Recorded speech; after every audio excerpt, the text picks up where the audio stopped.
Subscribe now and press the bell icon. Never miss an update.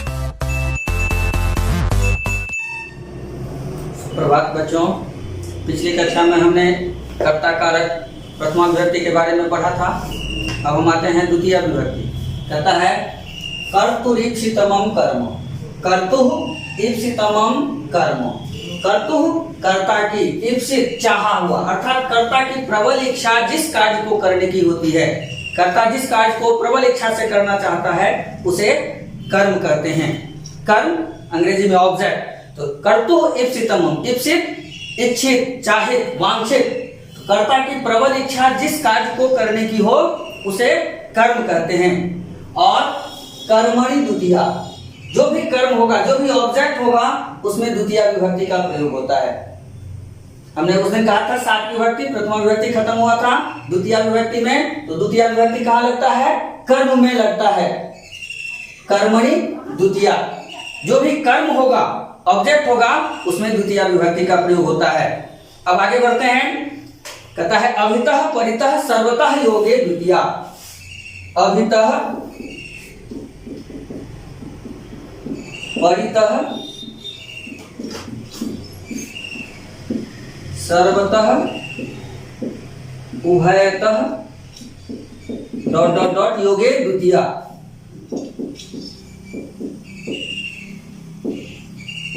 कहता है अभितः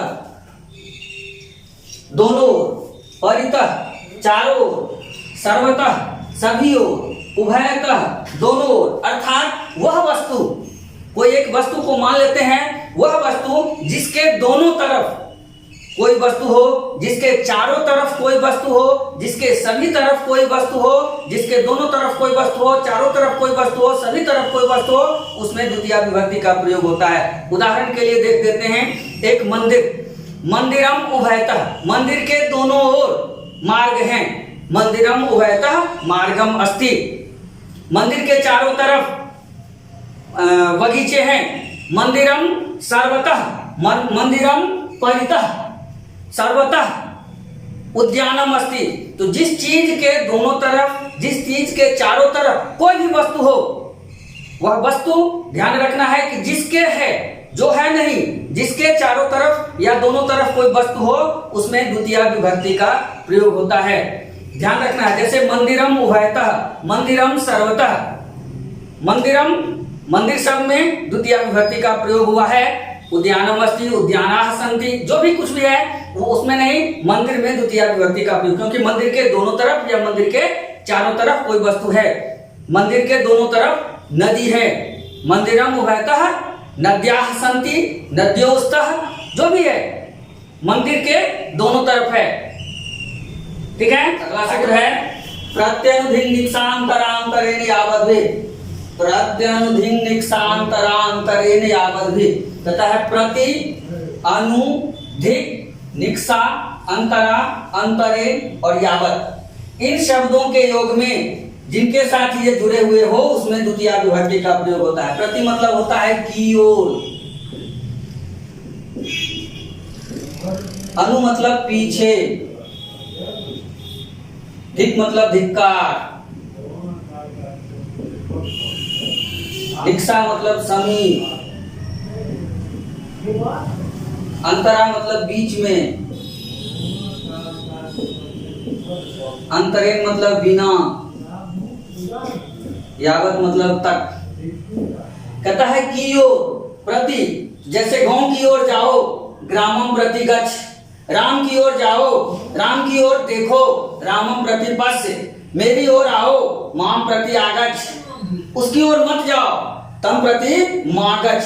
यानी जिसकी ओर, प्रति, प्रति मतलब की ओर, जिसकी ओर, उसमें द्वितीय विभक्ति, माम प्रति, तम प्रति, रामम प्रति, ग्रामम प्रति, वगैरह वगैरह। तो जिसकी ओर हो उसमें द्वितीय विभक्ति। उसके बाद पीछे, जिसके पीछे जाने की बात की जाए उसमें द्वितीय विभक्ति। अनु मतलब पीछे। रामम अनु सीता वनम अगच्छत्। रामम अनु, राम शब्द के द्वितीय में राम के पीछे, के काके की का संबंध का निशान है यहाँ, लेकिन अनु होने के कारण क्या हुआ, यदि हम इसको अनु नहीं प्रयोग करेंगे तो रामस्य पश्चात सीता वनम अगच्छत्, राम के पीछे, तो पीछे पश्चात बाद में। लेकिन यहाँ अनु शब्द का प्रयोग करना है, तो अनु शब्द यदि हम प्रयोग करेंगे तो द्वितीय विभक्ति का रामम अनु सीता वनम अगच्छत्, माम अनु छात्रा पठन्ति, मेरे पीछे छात्र पढ़ते हैं। उसके बाद धिक, जिसको धिक्कारा जाता है, जिसके कुत्सित विचार के कारण उसको समाज से बहिष्कृत किया जाता है, धिक्कारा जाता है, उसी को कहते हैं धिक, धिक्कार। कहता है चौरम धिक, चोर को धिक्कार है, पापीम धिक, पापी को धिक्कार है, दुष्टम धिक, दुष्ट को धिक्कार है। जिसकी मलिनता, बुद्धि की मलिनता होती है, जिसको धिक्कारा जाता है, उसमें द्वितीय विभक्ति का प्रयोग होता है। निक्षा, निक्षा शब्द का यदि हम प्रयोग करेंगे समीप के अर्थ में तो द्वितीय विभक्ति का, अन्यथा और शब्द जो है समीप में, निकट, समीप के लिए जो भी और शब्द है उसमें षष्ठी विभक्ति का। जैसे मंदिर के निकट बगीचा है, मंदिरम निक्षा उद्यानम अस्ति, गांव के निकट नदी है, ग्रामम निक्षा नदी अस्ति। निक्षा शब्द का प्रयोग करेंगे ग्रामस्य समीपम नदी अस्ति, गांव के समीप ग्रामस्य। यदि हम निक्षा शब्द का प्रयोग नहीं करके समीप में शब्द का प्रयोग किए तो ग्रामस्य समीपम, समीपे नदी अस्ति। निक्षा शब्द का प्रयोग करेंगे ग्रामम, समीप शब्द का प्रयोग करिए ग्रामस्य, षष्ठी विभक्ति का प्रयोग हुआ। और यदि हमने निक्षा शब्द का प्रयोग किया तो द्वितीय विभक्ति का ग्रामम निक्षा।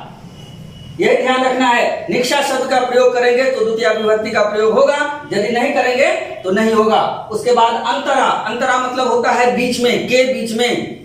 राम लक्ष्मणयोः अंतरा सीता अस्ति, राम लक्ष्मणों के बीच में सीता है। ग्रामम अंतरा मंदिरम अस्ति, गांव के बीच में मंदिर है। मंदिरम अंतरा मूर्ति ही अस्ति, मंदिर के बीच में मूर्ति है। अंतरा शब्द के बीच में, अंतरेण अभाव में, बिना, के बिना। कहता है ज्ञानेन बिना हृदय शून्य, ज्ञानम, बिना के योग में द्वितीय तृतीय पंचमी दोनों होता है, इसलिए अंतरेण, ज्ञानम अंतरेण हृदय शून्य।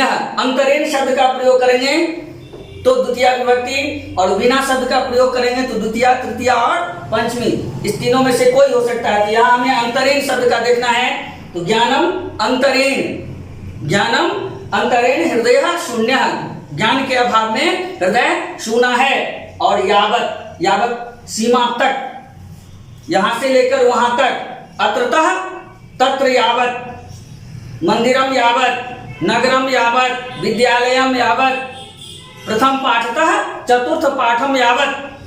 यानी इन शब्दों के योग में जिसके साथ ये लगे होते हैं उसमें द्वितीय विभक्ति का प्रयोग होता है। उदाहरण हमारे मुंह से निकला हुआ है, अब देख लीजिएगा, अभ्यास कीजिएगा। आगे अधि सिंह स्थासाम कर्म, उपसर्ग पढ़ाते समय हमने कहा था, आपको ध्यान होगा, उपसर्ग में मैंने कहा था कि आगे इसका काम बहुत अधिक पड़ेगा, इसलिए उपसर्ग को याद कर लीजिए। यदि नहीं याद किए हो तो पीछे पलट करके एक बार जरूर उसको स्मरण कर लीजिएगा। उसी उपसर्ग के अंतर्गत आता है अधि उपसर्ग, प्रति, अनु, धिक, प्रप्राप्सम, अनु, अव, निस, निर, दुस, दूर, वियांग, नी, अधि, अधि उपसर्ग आता है। कहता है अधि उपसर्ग यदि सींग, स्था और आस, सींग, स्था और आस। सिंह मतलब होता है सोना, शयन करना, सोना नॉट गोल्ड, शयन करना, सोना। स्था मतलब रहना, होना, और आस मतलब होना।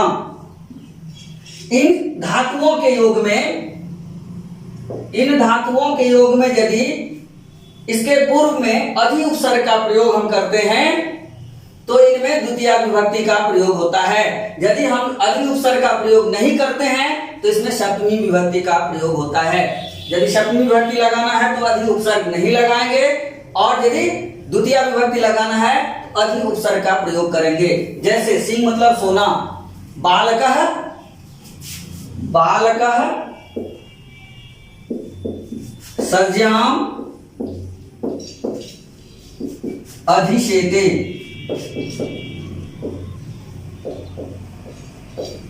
यदि हम इसी को हम अधि नहीं लगाएंगे तो सज्जाम के स्थान पर, सज्जा शब्द के सप्तमी का रूप बन जाएगा। बालकः सज्जाम अधिशेते, अधि उपसर्ग का प्रयोग किए तो सज्जा में द्वितीय विभक्ति का प्रयोग हुआ। यदि हमने अधि का प्रयोग नहीं किया तो सप्तमी विभक्ति का प्रयोग हुआ। सज्जा शब्द के द्वितीय में सज्जाम और सप्तमी में सज्जायाम। बालकः सज्जाम अधिशेते, उसी तरह बालकः मार्गम अधितिष्ठति,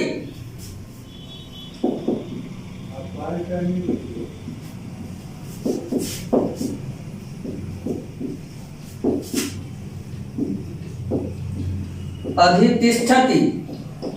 और यदि हम अधि का प्रयोग नहीं करेंगे तो मार्गे तिष्ठति।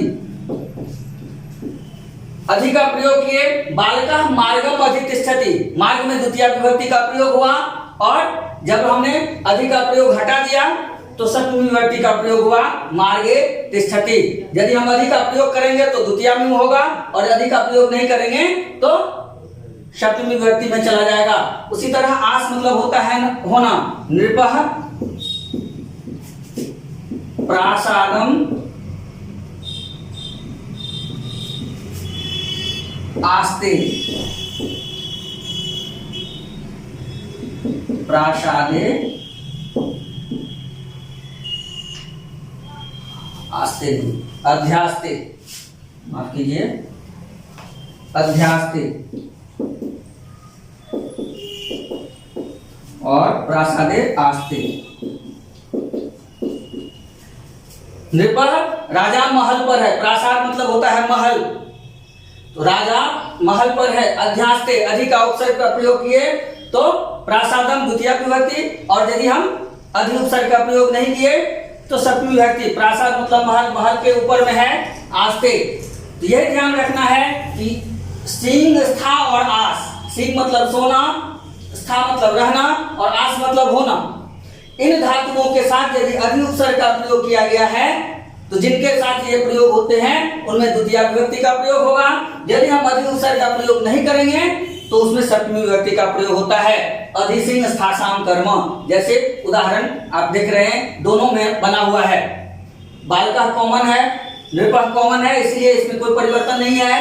अधि लगाए तो सज्जाम हुआ, अधि नहीं लगाए तो सज्जायाम हुआ, अधि लगाए तो मार्गम बना, अधि नहीं लगाए तो मार्गे बना, और अधि लगाए तो प्रासादम बना, अधि नहीं लगाए तो प्रासादे बना। इस तरह से अधिसिंह स्थासाम कर्म कहता है कि अधि उपसर्ग पूर्वक यदि सिंह, स्था और आस धातु है तो जिसके साथ ये प्रयोग होते हैं उसमें द्वितीय विभक्ति का प्रयोग होता है। अगला सूत्र कहता है उपान ध्वान ध्वान वस, कहता है उप, अनु, अधि और आन। ये चार उपसर्ग में से कोई भी उपसर्ग, उप उपसर्ग है, अनु उपसर्ग है, अधि उपसर्ग है और आन उपसर्ग है। इन चारों उपसर्गों में से कोई भी एक उपसर्ग यदि वस धातु, वस मतलब रहना, वस रहना, निवास करना,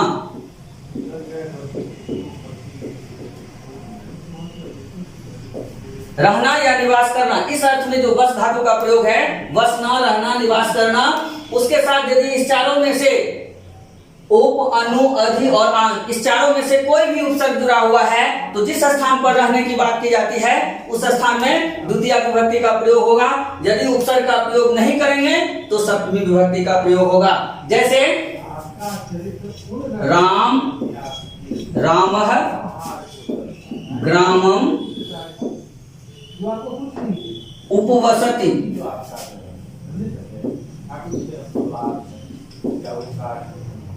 अनुवसति, अधिवसति,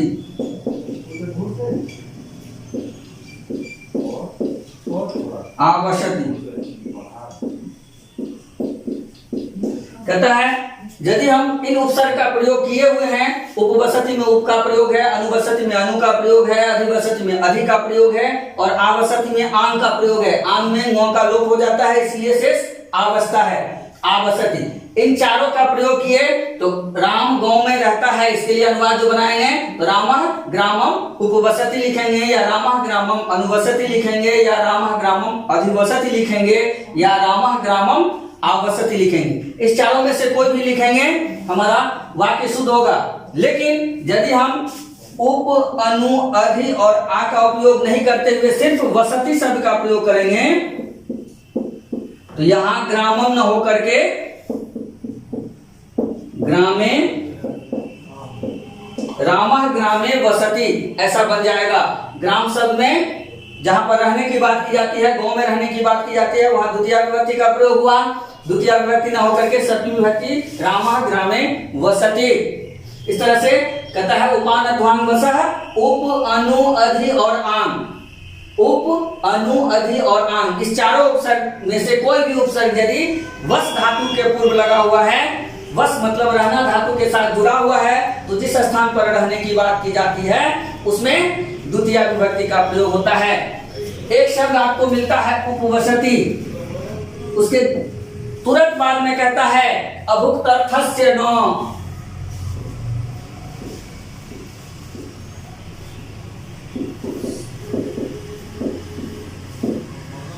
कहता है उपवसति शब्द का अर्थ कहीं यदि हम संज्ञा में लेंगे उपवास करना भी होता है। उपवसति उपवास करता है, तो कहता है कि जब हम उपवसति का अर्थ उपवास करने, भूखे रहने के अर्थ में लें तो वहां पर इस नियम का जो उपानध्वांग वस है उसका प्रयोग नहीं होता है। उपवसति रहना अर्थ में है तो उपानध्वांग वसा सूत्र लगता है। उपवसति यदि उपवास करना है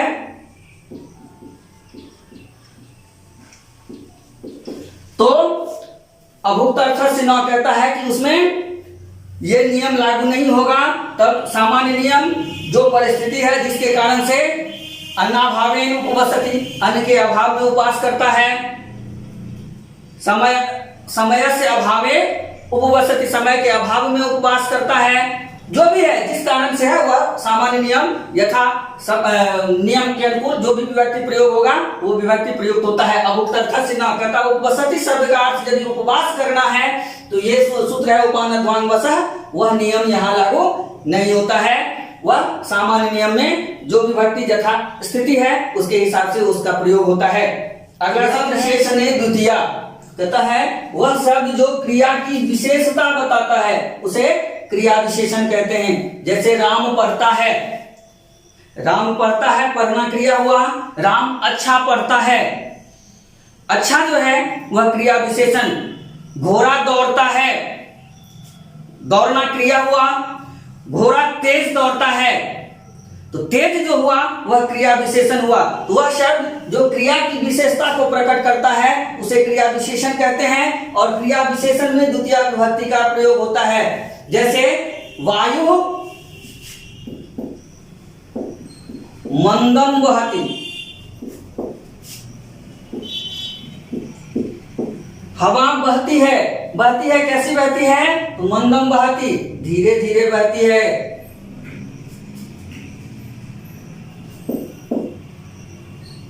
अग्नि तीव्रम ज्वलति, आग जलती है, कैसे जलती है तीव्रम ज्वलति, तेजी से जलती है। तो ये जो मंदम और तीव्रम है यह क्रिया विशेषण है। क्रिया विशेषण जो भी है उसमें द्वितीय विभक्ति का प्रयोग होता है। उसके बाद अगला सूत्र है काला ध्वनोर अत्यंत संयोगे द्वितीय है। काला ध्वनोर अत्यंत संयोगे द्वितीय, काल और अध्वन यदि अत्यंत सन्निकट है, अत्यंत संयोग है, सन्निकट है तो उसमें द्वितीय विभक्ति का प्रयोग होता है। काला ध्वनु तो कालवाची और अध्वन मतलब मार्गवाची। काल मतलब समय और अध्वन मतलब मार्ग। ये दो यदि अत्यंत संयुक्तता, अत्यंत अनवरतता को प्रकट करता है तो जहां तक है उसमें वह समय में और वह मार्ग में द्वितीय विभक्ति का। जैसे क्रोशम कुटिला नदी, ये शब्द आपको मिलेगा उदाहरण में देखिएगा तो क्रोशम कुटिला नदी, नदी जो है टेढ़ी मेढ़ी है, कहां तक है क्रोशम, अर्थात इस बिंदु से शुरू होकर के 1 किलोमीटर या 1 कोस का परिमाप मान लीजिए, 1 कोस तक नदी टेढ़ी मेढ़ी है, उसके बाद सीधी हो गई होगी, लेकिन ये यहाँ से शुरू होकर के 1 कोस तक नदी टेढ़ी मेढ़ी गई है। मासम अधिकतम व्याकरणम, मासम 1 तारीख से शुरू होकर के 30 तारीख के बीच की अवधि को एक मास कहते हैं। 1 तारीख से आरंभ करके उसने 1 महीना 30 तारीख तक अनवरत व्याकरण को पढ़ा। पुस्तकम अधीतम, व्याकरणम अधीतम, शास्त्रम अधीतम। फलादेश का यहाँ पर बोध नहीं है। यदि फलादेश का बोध हो जाएगा, इन्हीं शब्दों के साथ तृतीया विभक्ति में हम देखेंगे कि फलादेश का यदि बोध हो जाता है, फल प्राप्ति का यदि ज्ञान हो जाता है, रिजल्ट मिल जाता है, तो वहां तृतीया विभक्ति हो जाता है। रिजल्ट नहीं मिलने की अवस्था में कालवाची और मार्गवाची यदि अनवरतता को दिखाता है तो वहां पर द्वितीया विभक्ति का प्रयोग होता है।